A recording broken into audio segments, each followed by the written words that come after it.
If I asked you to name European exports of Play-Rail, you would probably come up with Thomas Motor Road and Rail, Tamica World. You might know of the Palitoy sets or maybe the German Tomy Express, possibly the Spanish Skyper Play-Rail or even the Pava trains. But I'm guessing that you probably have never seen these. These are 1970s Play-Rail exports to West Germany, and they're a little weird. One thing you may immediately notice is that this engine is bright orange, and all of the rolling stock is a little bit of a weird color. And no, you don't need to adjust your set. The color of those rails and overhead pylons are different from Play-Rail. See, this is a little bit of a strange export set. As best as I and anyone else have figured out, the only things made in these sets by Tomy are the locomotives themselves. The rolling stock is either completely original or fairly closely based on Play-Rail. The accessories are all Stelco remolds of Play-Rail accessories or original.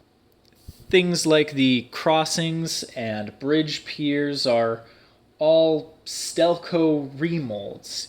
Even the track was not manufactured by Tomy themselves. This here, although the box doesn't specifically say it anywhere, is the Stelco Junior Express set 4545. Taking a look at some of the different sides of the box, you can begin to see some strange oddities. This locomotive here appears to be the Japanese issue black-sided gearbox and metal crank pin C12. On the top of the box, you can see the orange molded EF58 included in the actual set. This box was used for multiple sets, so there isn't actually a set number anywhere.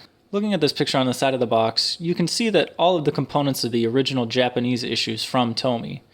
The Japanese C12, old passenger cars, red overhead wires, trees, and station crossing, and the signal are all the original Tomy products, and it seems like the track is as well. Inside the box, however, the only thing manufactured by Tomy appears to be the EF58. It's interesting to me that they molded this in orange plastic specifically for Stelco, and then just used the normal blue EF58 stickers on them. Underneath it says that it was manufactured in Japan by Tomy. And inside is a normal rim drive mechanism of the era. The passenger cars are a little odd. They're very clearly based on the Play-Rail originals that were shown on the box flap, but they're molded in two separate parts, unlike the original Play-Rail one. You can see that the roof clips into the window frames of the door, and you can pull these off with a little bit of effort. You may not realize it right away, but in addition to being orange, the overhead wire pylons are also wider than the original Play-Rail ones. The trees are also a little bit odd, with the trunks being molded into the red base instead of being a separate piece like on the Tomy version.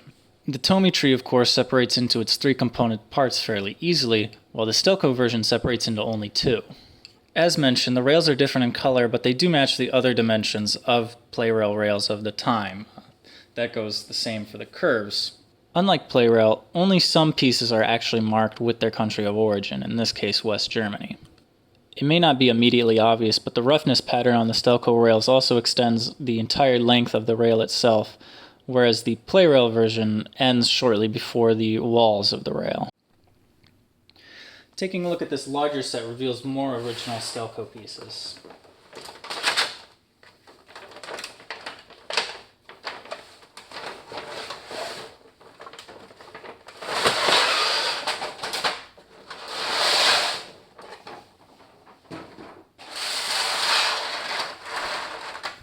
The rolling stock in this set is not closely based on any existing Play-Rail rolling stock. Inside is this tanker car, and possibly the most striking part of this whole Stelco range, the auto carrier. It comes with two vinyl cars, which are Stelco original, and the small ramps on top of the car can be extended down to load cars onto it. I suspect the length of this car, as well as its overhang over its couplings, is part of the reason why the overhead wire holders were lengthened.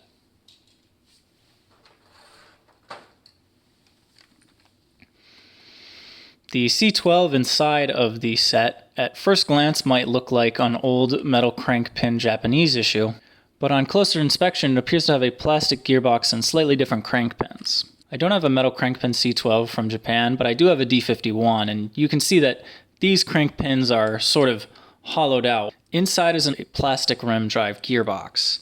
This is the same that was also used in the Palitoy sets, which also have a similar crank pin design, and like those C12s, it was made in Hong Kong. It seems that export C12s, which use this Hong Kong facility, all had this similar construction. For comparison, here's a metal gearbox C12 from Japan. This one uses a different style of coupling rod and is slightly later. Another component of this larger set are these strange track supports. I don't believe that these are super close to anything that Play-Rail ever produced.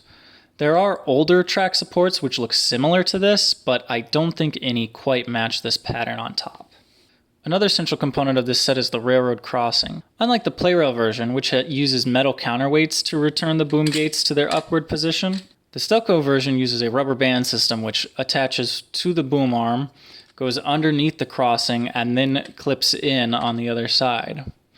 It does work, but it's not as nice of a mechanism, and the three that I have, one is very worn out. You can also see the Stelco name and West Germany molded into the base.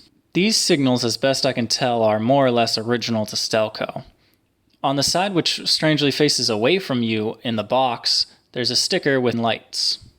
As with most front switch Play-Rail vehicles, the EF58's power switch protrudes from the front.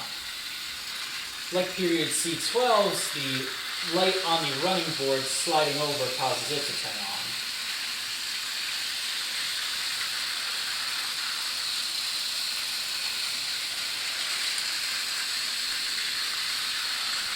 Neither of these engines worked right away when I first got them. The EF58 needed new traction tires, and the C12 needed some internal work in the gearbox to get running again.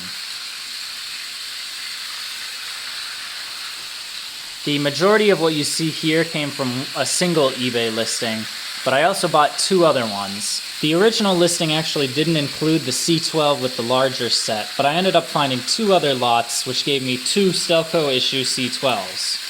Unfortunately, the other C12 which I found, in addition to obviously missing the stickers, has actually been mostly gutted inside. Most of the battery contact strips have been removed, and although you can't see it, the motor is actually missing both of its wipers, so this one requires a lot more restoration if I'm going to get it working again. But I was able to use a few parts from this one's gearbox to fix the other one.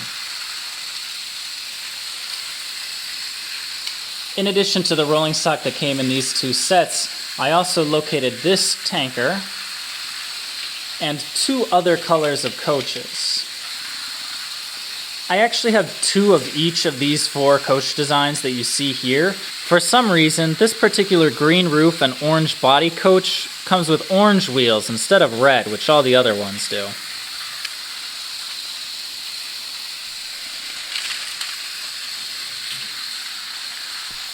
In addition to the other C12, white tanker, and two coaches that I've already shown you from other loose sets, I also have these loose components.